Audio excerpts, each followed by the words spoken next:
November 20th, 2025. A new image drops from M. Jaeger, G. Rayman, and E. Prosperi. 20 exposures stacked, 100 seconds each, and what they captured is extraordinary.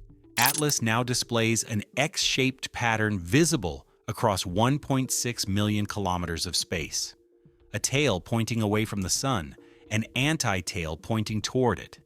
And now, two new jets shooting sideways, perpendicular to both, perfectly straight, perfectly narrow, forming a cross pattern that natural comets simply don't make. Either Atlas is releasing mini-probes, or physics just broke.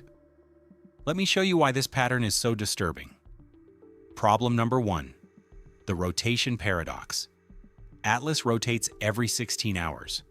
We measured that. It spins constantly, completing a full rotation more than 3 times per day. At the thermal speed of sublimated volatiles, about 400 meters per second, it takes roughly a month for gas to travel 1 million kilometers. That means these sideways jets we're seeing represent material ejected over weeks, while Atlas completed dozens of rotations beneath them. If these jets are coming from specific spots on the surface as Atlas spins, they should show gaps, wiggles, periodic structures on a length scale of tens of thousands of kilometers, like a rotating garden sprinkler creating spiral patterns. But they're straight, razor straight. No gaps, no wiggles, no periodic features at all. The rotation should smear them, but it doesn't. Problem number 2, the perpendicular mystery. Natural outgassing follows a simple rule. Sublimation happens when surfaces face the sun. Heat causes ice to turn to gas. That gas gets pushed away by radiation pressure and solar wind. Both processes favor one line of symmetry, the Atlas-Sun axis. That's why we see a tail pointing away from the sun and an anti-tail pointing toward it. That axis makes physical sense, but these sideways jets? They're oriented vertically to that axis, perpendicular to the sun's direction. There's no thermal reason for material to eject sideways. There's no radiation pressure pushing in that direction.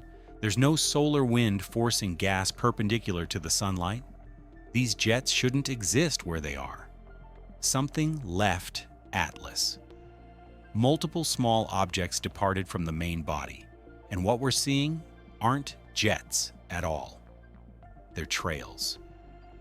Lines of gas or dust, highlighting the linear paths of mini-objects that traveled away from Atlas. The math is straightforward. If these objects started their journey near perihelion on October 29th, they've now traveled about 1 million kilometers in 22 days. That's a speed of roughly 500 meters per second relative to Atlas. Now here's where it gets critical. These mini-objects could be one of 2 things.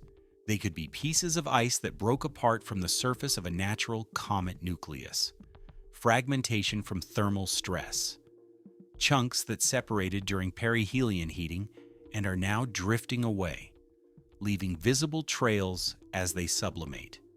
Or they could be small, probes that were released from a technological mothership, deployed objects with independent trajectories, mini spacecraft sent on specific missions, while the main body continues its path through the inner solar system, ice chunks that broke off, or probes that were released, natural comet death, or deliberate deployment. The evidence is building. Remember that X shape from the high-rise image back in October? When Atlas passed within 29 million kilometers of Mars on October 2nd? That image showed an X pattern too, but much smaller, only extending a few thousand kilometers at that time. This is what it became. 2 months later, that X has grown to span 1 million kilometers. Whatever started near Mars in early October has been expanding ever since. And here's the key detail. If the breakup or deployment started close to Mars 2 months ago, the ejection speed of these components needs to be about 200 meters per second to reach their current positions. That velocity is too fast for tidal forces. The Sun's tidal force across Atlas's diameter is far too weak to produce that kind of velocity kick over this time period, but it's perfect for chemical propulsion. The delta V, the velocity change produced by rocket thrust, matches exactly what chemical propulsion systems can deliver. It's reasonable. It's achievable. It's what thrusters do. By monitoring these components in the coming weeks, we should be able to distinguish between the two interpretations. If they're ice chunks, they'll continue sublimating. They'll fade.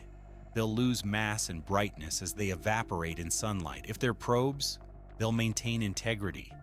They might even maneuver. They might show independent trajectories that don't match ballistic paths. December 19th brings our closest observation window. Hubble and Webb will image Atlas and its surrounding environment with unprecedented detail. We'll see if these sideways structures are debris trails from a fragmenting comet or deployment paths from released objects, mothership or comet death. The next observations decide. Atlas just formed an X, and that X either marks the spot where a comet is dying or where a mothership deployed its payload. We're about to find out which.